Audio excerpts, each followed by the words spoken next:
प्रिय भक्तों, भगवत गीता के अनुसार पाप कर्मों से मुक्ति का तरीका जानने से पहले आपको समझना होगा कि कर्म क्या हैं, पाप कर्म क्या हैं और ये हमें किस तरह बंधन में डालते हैं। कर्मों को लेकर अलग अलग धर्म शास्त्रों के अलग मत हैं। हिंदू शास्त्रों में कर्म का उल्लेख बड़े ही अच्छे से किया गया है। इसको एक उदाहरण से समझने की कोशिश करते हैं। जब किसी व्यक्ति पर शनि की 7.5 चल रही होती है तो वह सोचता है कि उसके दुखों का कारण शनि देव हैं। शनि की 7.5 वो समय है जो बड़ी मुश्किल से कटता है। इस समय व्यक्ति का स्वास्थ्य खराब हो जाता है, धन की समस्या आती है, कोर्ट कचहरी के चक्कर काटने पड़ते हैं और इसके साथ और भी अनेक प्रकार की समस्याएं आती हैं। जब भी कोई अपनी कुंडली किसी ज्योतिषी को दिखाता है और पाता है कि उस पर शनि की 7.5 चल रही है तो वह बहुत ही निराश हो जाता है और ज्योतिषी से 7.5 दूर करने का उपाय पूछता है। तब ज्योतिषी उसे कुछ उपाय करने को कहते हैं और व्यक्ति उन उपायों को करने लगता है। उसे कुछ समय का आराम जरूर मिलता है, लेकिन पूरा आराम नहीं मिल पाता। इसका कारण है कि ज्योतिषी उसे पूरी बात नहीं बताता और पैसे कमाने के लिए उसे कई प्रकार के उपाय बताता है।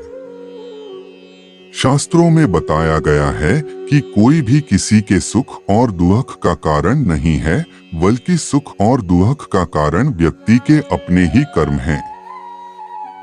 इसे इस तरह से समझते हैं, मान लीजिए अगर कोई व्यक्ति एक मोटरसाइकिल से जा रहा हो और वह शराब पीकर गाड़ी चला रहा हो। आगे चलकर उसका एक्सीडेंट हो जाए और वह मर जाए। इस घटना को देखकर सब यही कहेंगे कि इसमें उस व्यक्ति की ही गलती थी, क्योंकि शराब पीकर गाड़ी चलाना गलत बात है। अब मान लीजिए कि एक व्यक्ति ट्रैफिक के नियमों के अनुसार धीमी गति से गाड़ी चलाता है। वह कुछ दूर ही जाता है और हाईवे पर उसे एक ट्रक मिलता है जिसके ड्राइवर ने शराब पी हुई होती है।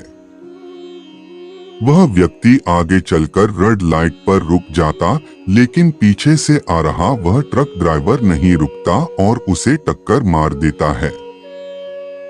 उस व्यक्ति की मृत्यु हो जाती है और इस घटना को देखने वाले कहते हैं कि उसकी मृत्यु का जिम्मेदार ट्रक वाला है और उस व्यक्ति की इसमें कोई भी गलती नहीं थी।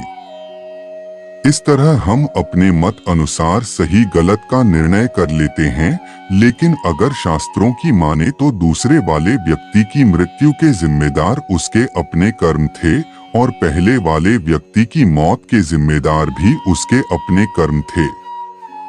यह बात कुछ समझ नहीं आती और यहाँ तक कि भगवत गीता में भगवान भी कहते हैं कि कर्म की गति को समझ पाना बहुत ही कठिन है। भगवान कृष्ण श्रीमद् भगवद गीता के 4 अध्याय के 18वें श्लोक में बताते हैं कि कर्म की 3 प्रकार के होते हैं, जो हैं कर्म, अकर्म और विकर्म, लेकिन इनको समझना बहुत ही कठिन है। कुछ ऐसे कार्य हैं जिनको शास्त्रों में वैध माना गया है। अगर ऐसे कर्मों को फल प्राप्ति की इच्छा से किया जाता है तो इसे कर्म कहते हैं। कर्म करने से बंधन उत्पन्न होता है। श्रीमद् भगवद गीता के अनुसार अच्छे और बुरे कर्म दोनों ही आत्मा को बंधन में डालते हैं। अगर कोई अच्छे कर्म करता है तो उसे अच्छा फल प्राप्त होता है और अगर कोई बुरे कर्म करता है तो उसे बुरा फल प्राप्त होता है, लेकिन कर्मों का फल अवश्य प्राप्त होता है। दूसरे होते हैं विकर्म, जो बुरे कर्म हैं और इनका फल हमेशा बुरा होता है, जो व्यक्ति को भोगना ही पड़ता है। तीसरे होते हैं अकर्म, जो बंधन नहीं डालते और इनके करने से व्यक्ति सभी दुखों से ऊपर उठ जाता है।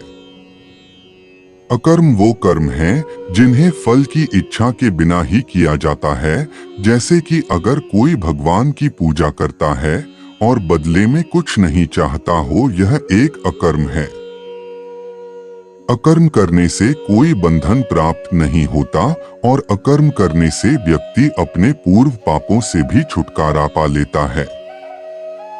अगर कोई व्यक्ति बिना फल की आसक्ति के कर्म करने में सफल नहीं हो पाता तो उसके लिए भगवत गीता में एक और उपाय बताया गया है। भगवत गीता के 18वें अध्याय के 64वें श्लोक में भगवान कहते हैं कि सभी धर्मों को छोड़कर मेरी केवल शरण में आ जाओ और मैं तुम्हें सारे पापों से मुक्त कर दूंगा। तो भक्तों, जानकारी अच्छी लगी हो तो अपने मित्रों के साथ शेयर कीजिए।